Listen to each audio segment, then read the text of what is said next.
back to Fox News 12. Special shout out, we have a collab today. Oh, we do. We do. Hi guys.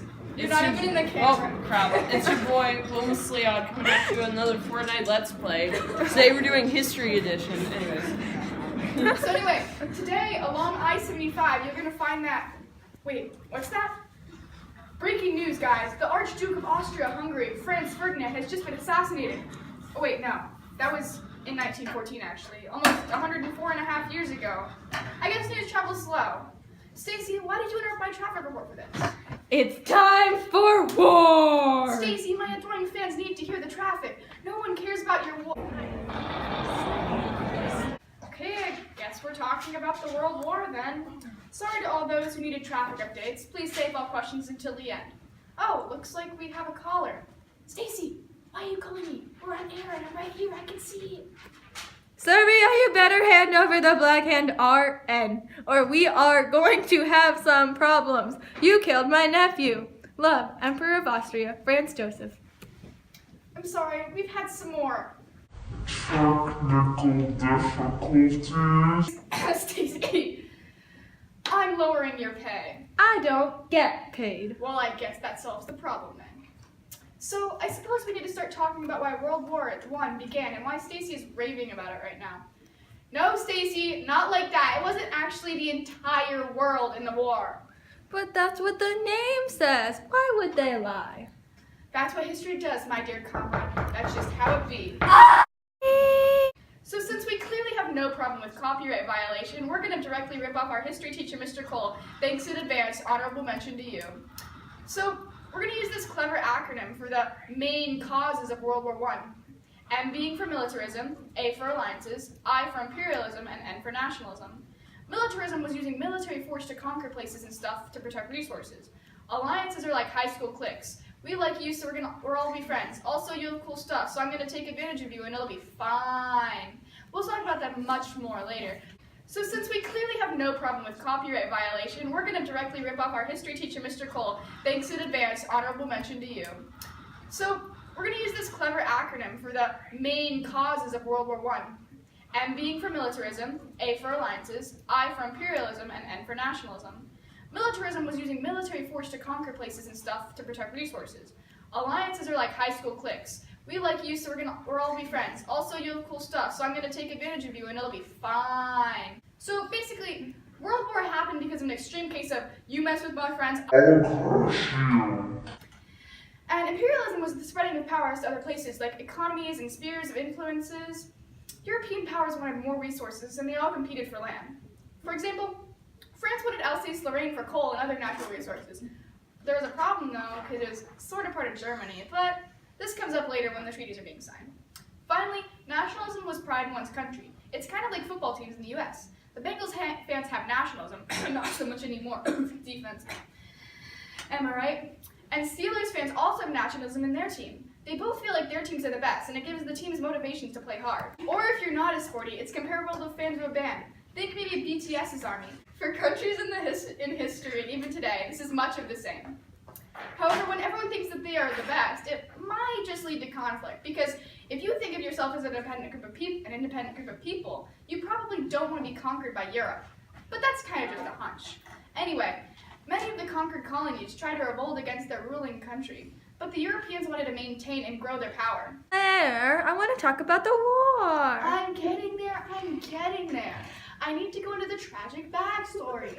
So, Austria had issues with Serbia over the whole "you killed our leader-to-be" kind of thing. Also, rivalries formed between Great Britain and Germany over who could build the most destructive blow-up thingies, by that I mean weapons.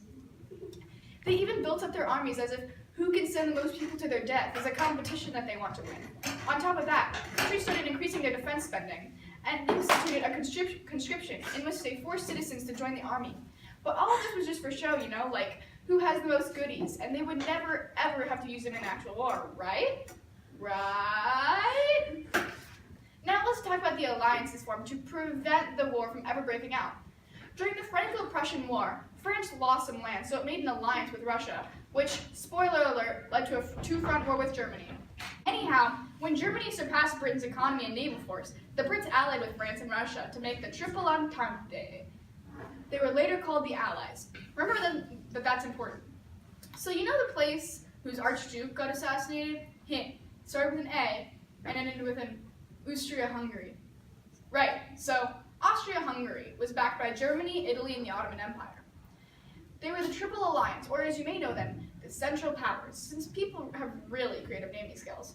They were allied with Italy, but that didn't really work out. So, back to the country of Austria-Hungary, and the one they were angry at. Yeah. Well, Serbia was backed by Russia for some imperialist and nationalist purposes. And they wanted a seaport, and Serbia was Slavic like the Russians, who were, as mentioned before, allied with France and Britain. So you may see where this is leading, or you might not. So, because this makes me brain hurt. Italy joined the Allies, which was, remember, Britain, France, Russia, and the US later, because of issues with Austria-Hungary. They declared war on them in 1915 and subsequently joined the Allies.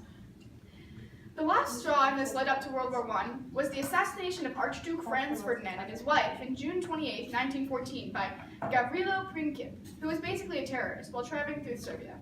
He was heir to the throne of Austria-Hungary, so of course his assassination by the Black Hand, the Serbian terrorist group Gavrilo was part of, definitely did not help foreign relations. Clearly the Black Hand did not think about this. They were thinking about their hatred of Austro-Hungary and rule of Bosnia, which they believed belonged to Serbia. It also didn't help that they were on a trip to oversee whatever issues they had going with Serbia and whatever. So, ultimately, this assassination caused a number of domino effects. First, Austria gave Serbia a chance to end anti-Austrian agitation, but they refused. On the same day, still the day of the assassination, Germany offered a blank check to Austria-Hungary. This is basically a pledge of support through whatever issues they had with Serbia. So, the Austria-Hungary declared war on Serbia. 2 days later, Russia began to mobilize troops to support Serbia. The next day, August 1st, for those of you keeping score at home, Germany declared war on Russia because of the Russian troops on the border. 2 days after that, Germany declared war on France, as well to continue the plan of a German general named Schlieffen, who comes up later in the episode. I love foreshadowing. His plan to fight a two-front war against France and Russia was to invade France while Russia was still mobilizing, preventing actually having to fight both fronts at the same time, since it was turning out to be a two-front war. This, however, meant they had to invade Belgium to get France on the same day. The next day, Britain and its colonies joined the Allies, declared war on Germany to back Belgium, since Germany had invaded them. Declaring war was at the height of political fashion at the time. If you haven't declared war, then you haven't lived. This message was sponsored by Germany and any other supporters of the Anger Issues cause. Or war, buy one, get one free, only for the month of August. Sponsored by Stacy's, the only place to shop. Okay, Stacy. War, all your friends are doing it. Join today. This message is approved by the Join the War Foundation. Join today! So, to even everything out, the next few days were devoted to Allied powers, declaring war on all the other Allied powers. For example, since Germany had declared war on Russia, Austria-Hungary did the same on August 6th. France and Britain declared war against Austria-Hungary on August the 12th. Congrats, Europe! You've successfully pitted yourself against each other. Press start to continue.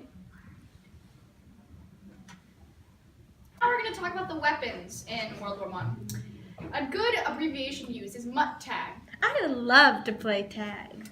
Thanks, Stacy. So, the ones that worked were machine guns, U-boats, and trench warfare. Machine guns, which caused trench warfare because the old tactics didn't work, since machine guns go boom, boom, boom, boom, boom, boom, boom, and guns only go boom. So, that was, of course, an issue. And then U-boats were German submarines that sneak attacked and were actually outlawed in the war for a while, since, of course, we're all gentlemen here. And then it made the US angry when they did use the U-boats, so it was a cause of their joining. And then the trench warfare, where basically trenches could collapse and people could die, the end. Those were the effective ones. Now let's go into the less effective ones. The tanks were too slow and broke a lot and got stuck in a ditch, hashtag Eke. Hashtag only Latin fan will understand. And then airplanes, they dropped small bombs maybe, but mostly for recon and like surveillance, but it didn't really work because then the other team would send in airplanes and then they'd go boom. And then gas weapons, when they threw tear gas and other stuff in the other trench, it worked for a little bit, but then they had to go fight in that trench and then that... Gas masks don't work. Thank you. So basically, Germany's big thing was the Schlieffen Plan. They put 90% of their resources into France, assuming they would be easy to defeat and it would take a while for Russia to mobilize. Well, it doesn't take a man to admit that they were wrong. Wrong in the wrongest sense of wrong. The wrongest wrong country in a wrong, wrong world. Okay, I think we get it. Claire, stop. Baker, Miss Baker, are you having a midlife crisis? I'm 14 for crying out loud, not midlife me from the past. Well, don't know when the middle of my life is, as I don't know when I'll die. So I've just decided to have an ongoing crisis as long as necessary, Stacy, which includes self-pity and lots of mumbling. It's a perfectly normal thing that perfectly normal people do every day, me from the past. You'll understand when you're older. Question my mental state one more time, and that's the time out for you, young lady. You heard me. That corner over there has your name written all over it. And we're back. So, even though they mobilized quickly and started the Battle of Tannenberg in September 1914, Russia was still defeated by Germany somehow in 4 days. Man, Tsar Nicholas II must have been a pretty terrible leader. Okay, so then the British and the French banded together to defeat Germany in the Battle of Marne, which continued the two-front war. Then, on April 1915 to January 1916, Great Britain and France tried to take over the Turkish Straits through the Battle of Gallipoli and get a supply line to Russia, since they were allies and all, you know. Yeah, it would have been nice to, gain access to them. However, the Ottomans surprisingly defeated the Allies. Winston Churchill, a British admiral, was blamed for the defeat and removed from power in the Navy. Stacy, I've heard that name before. Now for the weather. Jim, over to you. Thanks, Bill. It's raining cats and dogs outside, so make sure you bring an umbrella to your afternoon tea because it's gonna get rough. As you can see here behind me, we've got a warm draft flowing into the southern U.S. from Canada and a cool draft coming up from eastern Mexico. It's gonna be a tough winter, folks. And here's the weekly forecast. Monday, cloudy skies with... Stop talking about the weather. Weather is boring. I don't care whether you like it or not. Fine. Jim, take it away. So, as you can see here, Germany's forces are moving into France. You'll likely see high wind speeds and dangerous projectiles. Keep your children inside, folks. Experts are calling this war front the battle of Verdun and are predicting it'll last from February to December of 1916, and that it'll last in a stalemate. They are also predicting that this storm will be the longest and most costly battle throughout the war. Back to you, Bill. Yet another one of Germany's attempts on France. I see. They never give up, do they? That's Schlieffen, am I right? So, in the Battle of Somme from July to November 1916, the French tried to drive Germany out of France. This was the largest and bloodiest battle of World War I, with over 1 million troops fighting. Then, at the Battle of Jutland, which was the major naval battle, Germans faced off against Britain.